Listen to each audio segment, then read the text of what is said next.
ஒரு தாளம் எடுக்கிறோம். அது நடை என்ன ஒரு தாளம்னா ரூபக தாளம் உங்களுக்கு தெரியும் இல்லையா?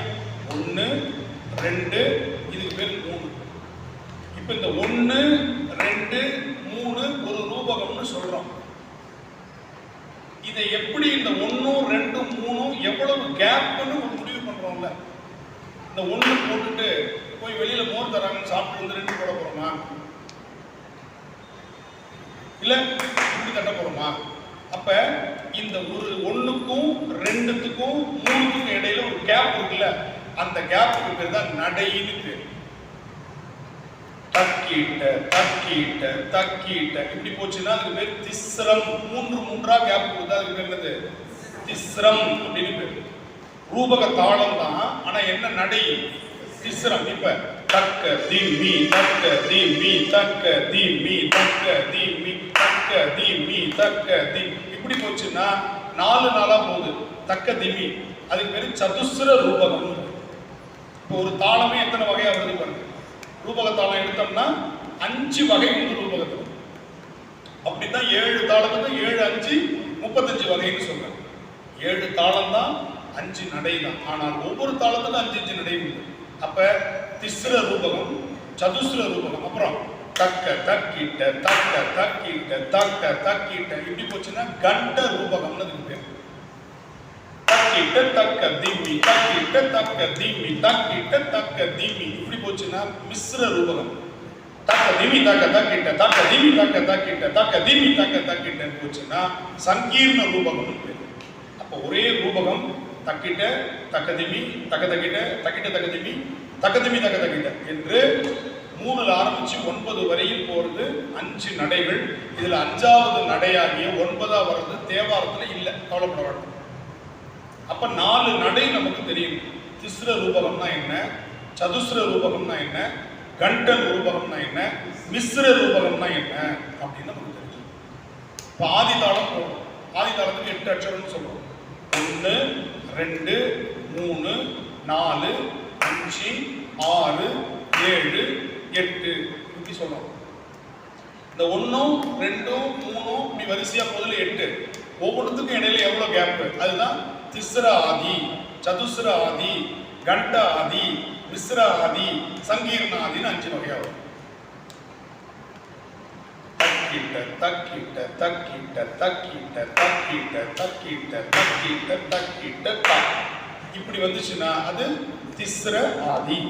தக்க திம்மி தக்க திம்மி தக்க திம்மி தக்க திம்மி தக்க திம்மி தக்க திம்மி தக்க திம்மி தக்க திம்மி தா சதுஸ்ர ஆதின்னு.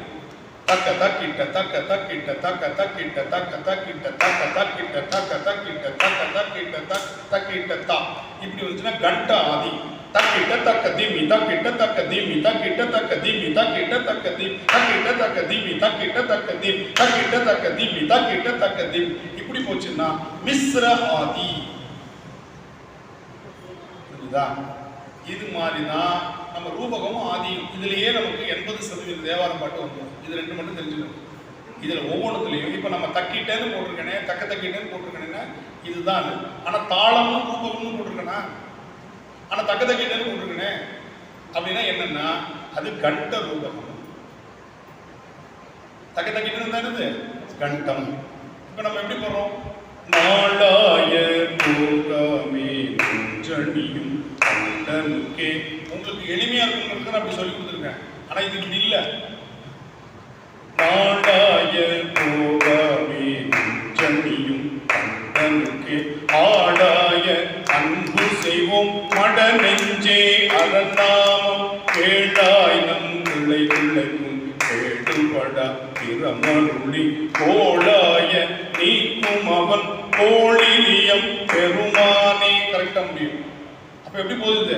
தக்க தக்கிட்ட தக்க தக்கிட்ட தக்க தக்கிட்ட தக்க தக்கிட்ட இப்படிதான் போடணும். ஆனா நமக்கு இந்த மாதிரி போடும்போது கொஞ்சம் கை சிக்கிச்சுன்னா நமக்கு தப்பா வந்துடக்கூடாதுன்னு என்ன சொல்றேன்? பொறுமையா தக்க தக்கிட்ட தக்க தக்கிட்ட தக்க தக்கிட்ட தக்க தக்கிட்ட அப்படி நான் என்ன பண்ணிட்டேன்? சிங்கிளா உங்களுக்கு சொல்லிட்டேன். இது எளிமை. சிங்கிளா காம்ப்ளிகேட்டடா இப்படி தக்க எடுக்கும்போது திருப்பி தட்டும்போது கிட்ட இப்படி வரணும். அது தக்க தக்கிட்ட தக்க தக்கிட்ட இப்படி வரும். 3 3 போடுறவங்க இருக்காங்க. 3 3 அது பாருங்க. தக்க தக்கிட்ட இப்படி போடணும். இது 3 3 வேணாம் 2 வேணாம் 1 சொல்லி கொடுத்துருங்க. தக்க தக்கிட்ட இப்படி போடலாம். தக்க தக்கிட்ட தக்க தக்கிட்ட தக்க தக்கிட்ட தக்க தக்கிட்ட இப்படி போடலாம். 2 2 புரியுதா? தக்க தக்கிட்ட தக்க தக்கிட்ட தக்க தக்கிட்ட இப்படி 3 3 போடலாம். எதுவும் வேண்டாம். நாளாய போகமேன் ஜனியும் கண்டனுக்கு அதுதான். எல்லாத்துக்குள்ளேயும் என்ன இருக்கு? தக்க தக்கிட்ட அப்படிங்கிற கண்ட நடை ஓடிக்கொண்டிருக்கணும். நீ 1 போடு 2 போடு 3 போடு கையை கட்டிட்டு கூட போடு மனசுக்குள்ள. இப்ப நான் கையை கட்டிட்டு பாடுறேன், நீங்க தாளம் போடுங்க. சரியா போடுறீங்களா? விளையாட்டு சொல்லல இதெல்லாம். ஏன்னா தாளம்ங்கிறது அப்படி அணிச்சே செயலா வரணும். நாளாய போகாமே ஜனி கண்டனுக்கு ஆடாய அன்பு செய்வோம் அட நெஞ்சே அரணாமம் கேளாய் நம் கிளைகளை கேடுபடா பிரமருளி கோளாய நீக்கும் அவன் கோளிலியம் பெருமானே. பொதுவா வாத்தியாருக்கு முன்னாடி மாணவர்கள் தான் கை கட்டுவாங்க. உங்களுக்கு தாளத்தை வரவழைக்கிறதுக்கு நான் என்னென்ன குட்டிக்காரலாம் பண்றேன். நான் கை கட்டிட்டு தாளம் சொல்லித்தரேன். எப்படியாவது தாளம் பண்ணி நீங்க பாடிருந்தீங்கிற ஒரு ஆசை.